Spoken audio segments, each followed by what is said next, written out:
Hello friends, welcome to ultra DP channel. நாம் இப்போ பார்க்க போகிற டாபிக் பத்திரப்பதிவில் பார்த்தீங்கன்னா கட்டடங்களுக்கான புதிய வழிகாட்டி மதிப்பு அமுல்படுத்தியிருக்காங்க. ஸோ அதை பற்றின டீட்டெயில்ஸ் தான் நம்ம இந்த வீடியோவில் ஃபுல்லாக பார்க்க போகிறோம். நாம் வீடியோவை பார்க்குறதுக்கு முன்னாடி நீங்கள் இது வரைக்கும் நம்ம சேனலை சப்ஸ்கிரைப் பண்ணலைன்னா மறக்காமல் சப்ஸ்கிரைப் பண்ணிங்க. கூடவே பக்கத்தில் இருக்கக்கூடிய பெல் ஐக்கானை கிளிக் பண்ணி ஆல் அப்படின்ற ஆப்ஷனை செலக்ட் பண்ணிங்க. அப்போ தான் நம்ம சேனலில் போஸ்ட் பண்ணுற எல்லா வீடியோஸினுடைய நோட்டிஃபிகேஷன் உங்களுக்கு உடனே கிடைக்கும்.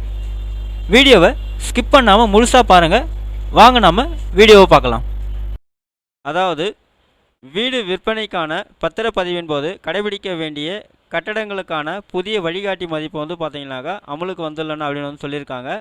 தமிழகத்தில் வீடு மனை விற்பனைக்கான பத்திரங்கள் சார் பதிவாளர் அலுவலகங்களில் பதிவு செய்யப்படுகின்றன.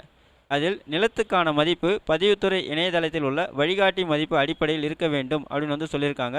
ஆனால் கட்டடங்களுக்கான மதிப்பை தனியாக கணக்கிடுவது அவசியம் அப்படின்னு சொல்லியிருக்காங்க. அதாவது பொதுப்பணித்துறை ஆண்டுதோறும் வெளியிடும் மதிப்புகள் அடிப்படையில் கட்டிடங்களின் மதிப்பிடப்படும் அப்படின்னு சொல்லியிருக்காங்க.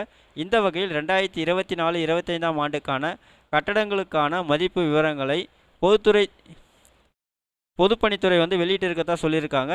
இதன் அடிப்படையில் கட்டடங்களுக்கான புதிய வழிகாட்டி மதிப்புகளை வகைப்படுத்தி பட்டியல் வடிவில் சார் பதிவாளர் அலுவலகங்களுக்கு பதிவுத்துறை அனுப்பியுள்ளதாகவும் தெரிவிச்சிருக்கிறாங்க.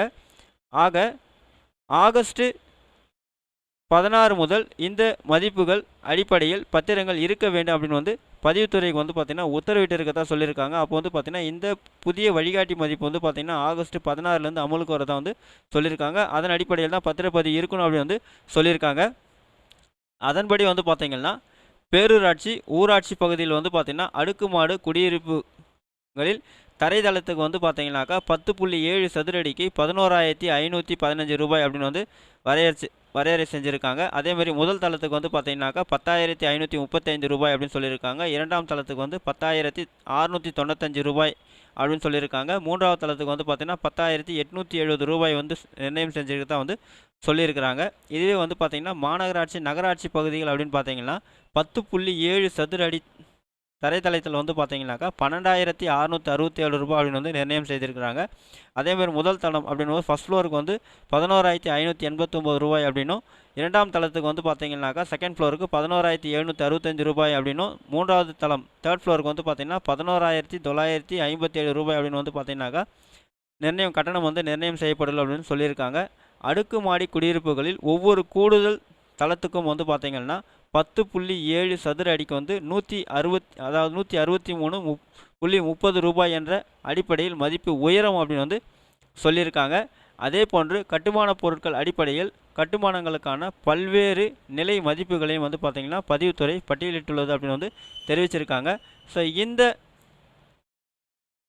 கட்டட மதிப்பு பார்த்திங்கனாக்கா கடந்த ஆண்டோட ஒப்பிடுகையில் 10 முதல் 15% கூடுதலாக இருக்கத்தான் சொல்லியிருக்கிறாங்க. இதன் அடிப்படையில் தான் புதிய அடுக்குமாடு குடியிருப்புகளுக்கான கூட்டு மதிப்புகள் நிர்ணயிக்கப்படும் அப்படின்னு பார்த்திங்கன்னா பதிவுத்துறை தெரிவிச்சிருக்கிறாங்க. ஸோ இப்போ யாரெல்லாம் பார்த்திங்கன்னா இப்போ புதுசாக நீங்கள் பார்த்திங்கன்னா வீடு அதாவது கட்டுறீங்களோ இல்லை வாங்குறீங்களோ அவங்களுக்கு பார்த்திங்கனாக்கா இந்த அடிப்படையில் தான் பார்த்திங்கன்னா பதிவுத்துறையில் உங்களுக்கான வழிகாட்டி மதிப்பு இருக்கும்.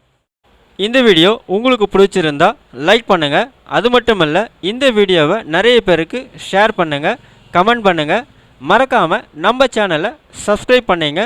மீண்டும் ஒரு நல்ல வீடியோவில் சந்திப்போம். நன்றி, வணக்கம்.